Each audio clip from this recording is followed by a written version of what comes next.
SLT Mobitel, the connection. මෙම විශේෂ Sunlight නිෂ්පාදන මිලදීගෙන ශ්‍රී ලාංකේය මනුදම්වියමන අපි සවිමත් කරමු. Sunlight care.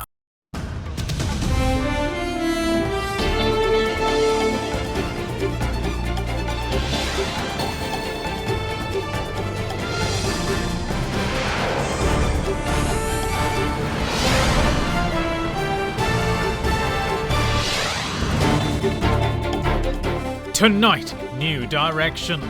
Approval to manufacture a new PCR test which delivers results in 30 minutes. Granted. Any COVID-19 variants we can detect using this RT-LAMP kit. Lockdown. More areas isolated as daily infections yet again reach record heights. All that and much more coming up on First at 9. This Sunday, the 2nd of May 2021. Alcohol අඩංගු hand sanitizer භාවිත කරන්න. ලෙඩ රෝග ඇති කරන විෂ බීජවලට එරෙහිව සටන් කරන්න. හඳුන්වා දීමේ මිල රුපියල් 350යි. From AdaDerana, this is AdaDerana First at 9. Live from Studio 24 in Colombo. Good evening and welcome to First at 9. I'm Dhamika Kanaka. Now, PCR tests, along with rapid antigen tests, have played a pivotal role in identifying COVID infections in the island. But one of the drawbacks of PCR tests is the time it takes to deliver results. While the accuracy of the rapid antigen tests are on the low side, making it only suitable for community testing. But a new PCR test, which is capable of delivering results in 30 minutes, have been devised by the Sri Lanka Institute for Nanotechnology. The National Medicines Regulatory Authority has even given the go-ahead to manufacture it. What's more, this new test can detect multiple COVID-19 variants.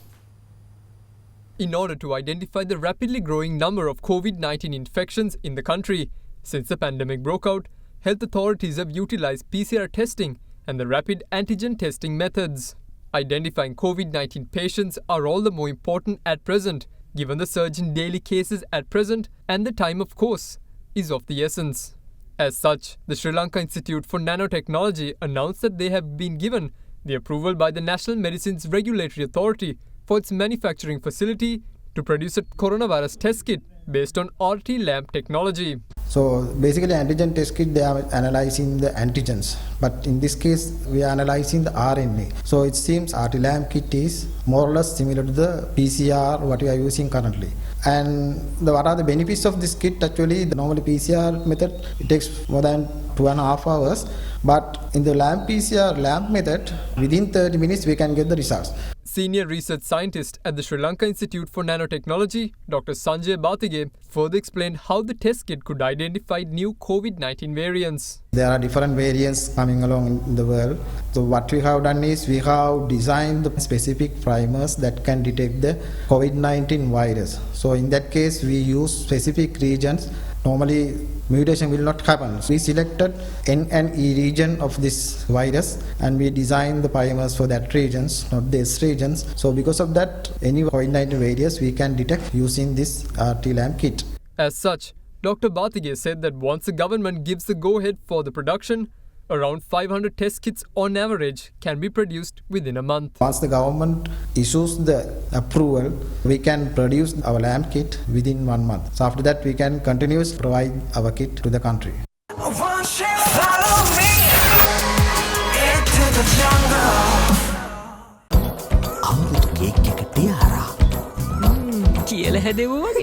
Now, the UK variant of COVID-19 is rampant in Sri Lanka at present, but it's not something the vaccines the island is currently using or planning to use in the near future cannot tackle.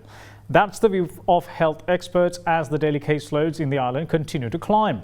They also say that the Russia-made Sputnik V vaccine expected in the island this week too is a good fit for the present situation.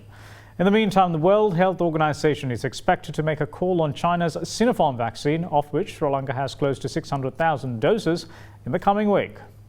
Sri Lanka was engulfed by a third wave of COVID-19 following the Sinhala and Tamil New Year. The behavior of the public ignoring health and safety protocols during the festive season was considered as the initial reason for the rapid spread of the virus.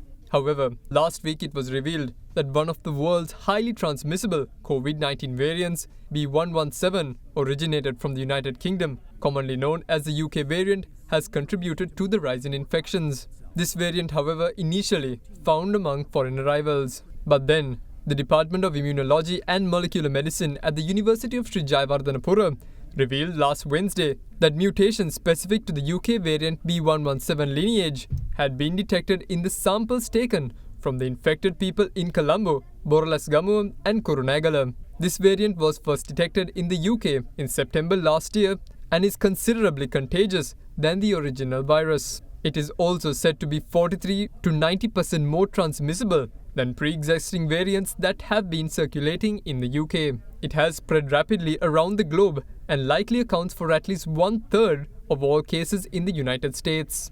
According to data, it indicates that infection with the UK variant also comes with an increased risk of severe illness and death. As for how this strand entered the Sri Lankan society, there is no definitive conclusion. This UK variant we initially identified in some people that who has come to the country and under quarantining, and the possibility of introducing this variant into the country. There are so many ways that could has happened. One thing is we know that PCR testing is not 100% foolproof. Sometimes it may become negative even in a positive person. And we know that the UK variant is not only prevalent in UK, it is prevalent in many other countries. So somebody from any of these countries, a person or persons could have introduced this variant into the country. Sri Lanka too had its own variant that led to the emergence of the second wave of COVID-19 in October last year. The UK variant presently doing the rounds has 23 mutations compared with the first SARS-CoV-2 virus sequenced in Wuhan in January 2020. Experts say that this variant is the dominant variant in several other countries as well. How far are we working on identifying new variants? Earlier there was a Sri Lankan variant which was the main variant that caused the second wave. Then of course we were able to control that, and they did identify that early. On the 8th of April we got to know about this UK variant being the dominant variant. Actually that is a dominant variant even in other countries, even in the UK, even in the US. So that's a dominant variant. So this virus, once it mutates, and if the mutated virus has an advantage in spreading, it will become the dominant variant very soon. Probably the only way to stop it is by breaking the chain of transmission. It's important to generate data, keep a surveillance on the virus, and also it's important to generate data, gather data about the number of infections and also how many patients become symptomatic early on, how many need, say, oxygen, ICU care. The health authorities are actually very busy now trying to generate that information, and that information could be used by the authorities to make day-to-day decisions. It's a dynamic situation. Once that data is generated, there may be certain decisions that we have to take. The symptoms of the UK variant carry similarities to the symptoms of the Sri Lankan strain, such as fever, body aches, headaches and dry cough. But the worrying symptom is shortness of breath. It is also 50% more transmissible than the Sri Lankan variant. When compared with the original SARS-CoV-2 virus, the mortality rate of the UK variant is 50% greater. Further, it has been observed that it spreads rapidly among the youth in the country. Youth infections, if you talk a little about that, because in the previous variant we did not see this. We spoke about risk categories, but youth were nowhere among this risk category. I think it could be partly because of these new variants as well, because we say that they are more transmissible, and because of that the people who harbor the virus will be secreting it more. In their secretion there'll be a bigger viral load, so it could spread easily. And the younger people are the ones who are active, and they are the people who go out for their jobs, for their other activities. So now they are sort of almost in the firing line, like, because the virus is spreading, it's more infectious, so they are the people who are out on the streets, out in offices and all that. It's a worldwide observation actually. Even in other countries, youth are getting more infected. The silver lining is that health experts believe that the vaccine used in Sri Lanka's inoculation drive acts very well against the UK variant. So if we talk about the AstraZeneca vaccine, the most of the people who have been vaccinated have not got the illness. I mean, they can pick up COVID-19. Even if they do pick up the illness, it will be cleared by the body because of the immune response the body generates through the memory cells created by the vaccination. Let's say a person is vaccinated, he comes into contact with a person with COVID-19, he could still get the virus inside the body. It may even grow in the throat, but it will not cause a bad infection like a pneumonia. It will not lead the person to be admitted to an ICU, and it will not cause death. And the good thing about the vaccine is that this vaccine works well for the UK variant. All in all, there seems to be hope for defeating this pandemic, with vaccination being a big part of that puzzle. But still, the human element remains key to the success in suppressing COVID-19. What we have to do is minimize the interaction among the people in the society, limit the people's movement as much as possible, and also adhering to the basic principles, that is maintaining distance between two people and also wearing face masks properly and maintaining the hand hygiene. If we are doing these things, we hope that we will be able to control it effectively. Now, if the country's pandemic situation is not brought under control soon, in about 2-3 weeks, Sri Lanka will face a dire situation similar to that in India. That's the chilling message from the health authorities as the island's COVID-19 case numbers continue to rise. Let's take a detailed look at the prevailing pandemic situation in the island. It was yet another day of unwanted records for Sri Lanka yesterday. For a 6th consecutive day, the island saw its daily caseload exceed the tally from the previous day, setting a new record for fresh daily COVID-19 cases. At the end of the last cycle, 1,716 infections were reported across all 25 districts yesterday. As it had been the trend during the third wave of the pandemic, the western province, encompassing the 3 districts of Colombo, Kalutara and Gampaha, reported most of the daily cases with 780. From that, Colombo confirmed 375 fresh infections, while Gampaha and Kalutara reported 247 and 158 new infections each. Meanwhile, 138 cases of the novel coronavirus were recorded from the district of Galle, while 108 were reported from Kurunegala, with 84 cases coming from the districts of Kandy and Ratnapura. The Trincomalee district reported 82 cases, while Matara reported 70. The districts of Monaragala, Matale and Nuwara each accounted for 56 cases. A further 188 infections were detected across 13 other districts. There were also 17 imported cases among yesterday's caseload. As for today, 1,843 new COVID-19 cases have been confirmed so far in the island. Meanwhile, Chief Epidemiologist at the Epidemiology Unit, Dr. Sudat Samaravira, says that unlike the first and second COVID-19 waves experienced in Sri Lanka, many of the patients now display symptoms of the virus. Now the people are getting symptoms like fever, cough, and also most importantly difficulty in breathing, and some of these people need oxygen therapy and intensive care treatment. Because of that, at the moment all the people should be very careful not to spread this disease and also not to contract this disease themselves. And if somebody contracts this disease, they will take it to home and it will affect the other members of the family. As case numbers and deaths go up, Sri Lanka is running the risk of being in a state of desperation. ඉතින් සම්පූර්ණයෙන්ම අපිට ඊළඟ සුමාන 2-3 ඇතුළත ඉන්දියාවේ තත්ත්වයට අනිවාර්යෙන්ම යන්න වෙනවා. අපි මේ සම්බන්ධව හරි කට්ටියක් විදිහට සමාජයක් විදිහට ජාතියක් විදිහට එක පිළිවෙතකට අනුගත වෙලා මේ රෝගය පාලනය කිරීමට තීරණය කරේ නැත්නම් අපි අනිවාර්යෙන්ම ඉන්දියාවේ තත්ත්වයට යොමු වෙන්න වෙනවා. යන අලුතෙන් රෝගියෙකුට ICU එකක් ගැනීම ඉතා අපහසු තත්ත්වයක් තියෙනවා. සෞඛ්‍ය අමාත්‍යාංශයෙන් සර්කියුලර් එකක් ඒවල තියෙනවා. සියලුම රෝහල් වල ICU දෙකක් තියෙන රෝහල් වල එක ICU එකක් COVID රෝගීන් සඳහා සූදානම් කර තබන්න කියලා.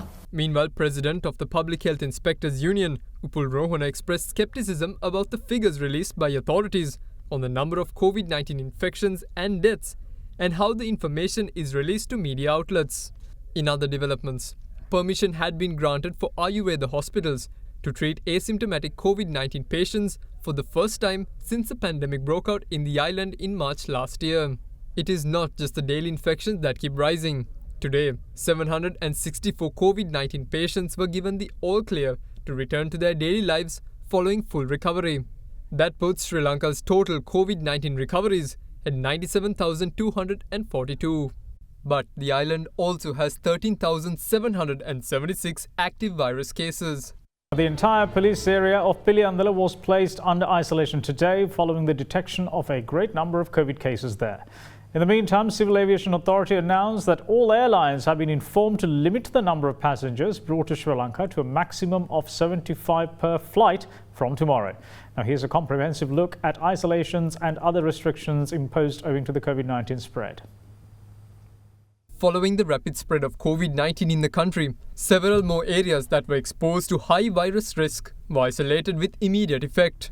Accordingly, the police area of Piliyandala that reported higher COVID-19 infections were brought under isolation at 7 am today.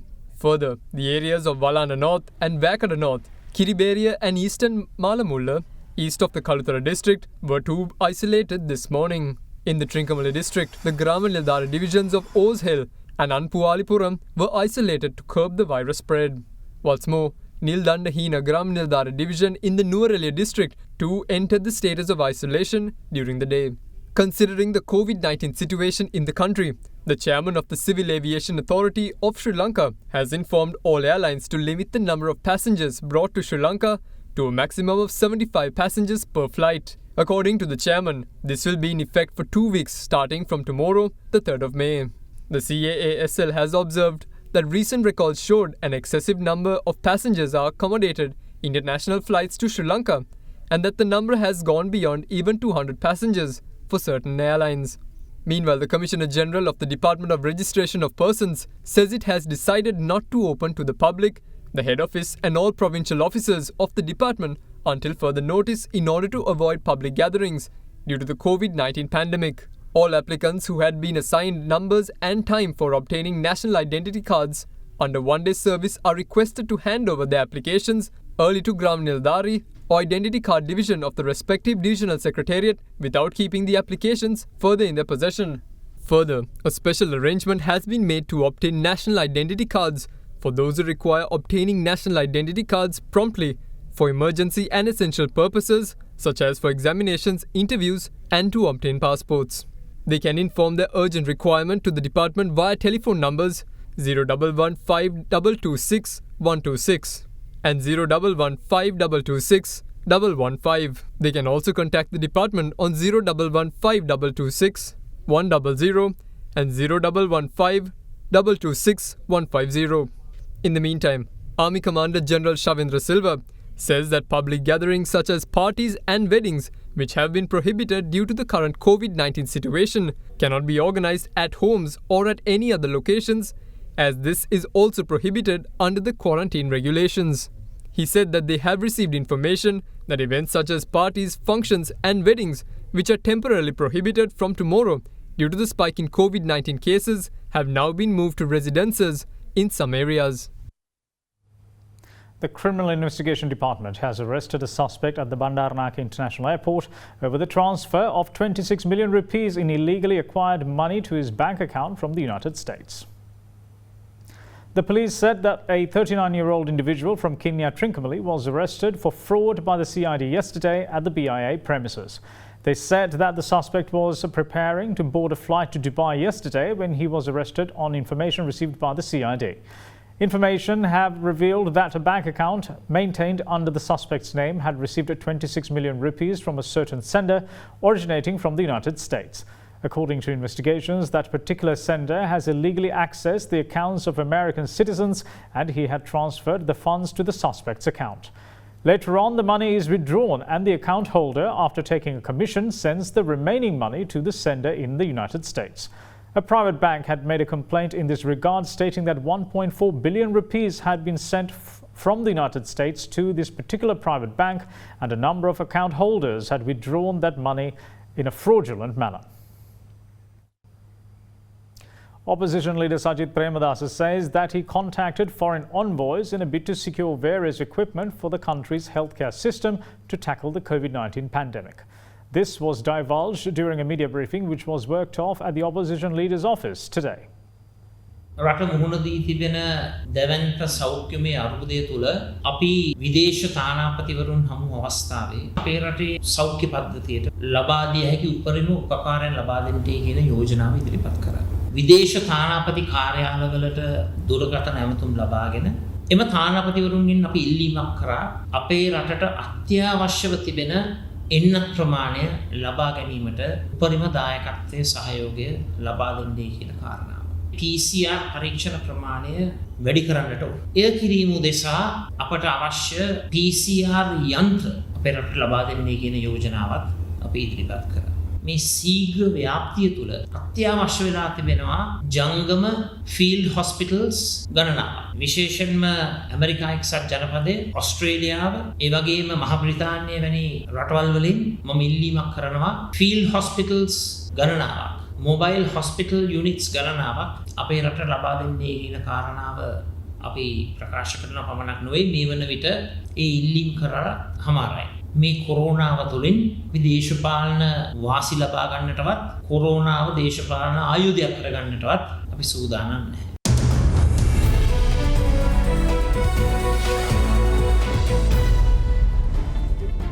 Welcome back. This is First at 9. Now, experts say that the volatility seen last week can be expected to seep into this week at the Colombo Stock Exchange owing to the country's COVID-19 situation. The all-share price index fell by 0.12% to close at 7,208.2 points last Friday, while the S&P SL 20 index of more liquid stocks gained 6.93 points to close at 2,869.25. Now, here's Dimantha Matthew with market forecast for the week ahead. Looking at the upcoming week, we feel that this volatility that we are experiencing is likely to continue in the upcoming week as well, depending on the COVID situation that is in the country. Overall, activity levels are also likely to be rather slow in the upcoming week. However, it is important to know that we are experiencing results being released by some of the corporates, and shares are likely to react based on the results being released. So because of that, we feel that that is also another impact that could be there in the market. We feel that there could be more interest coming into banking sector counters and insurance sector counters, and in addition to that, buying interest is also likely to be there, especially in the dollar income companies, especially looking at the situation where there could be further depreciation in the rupee.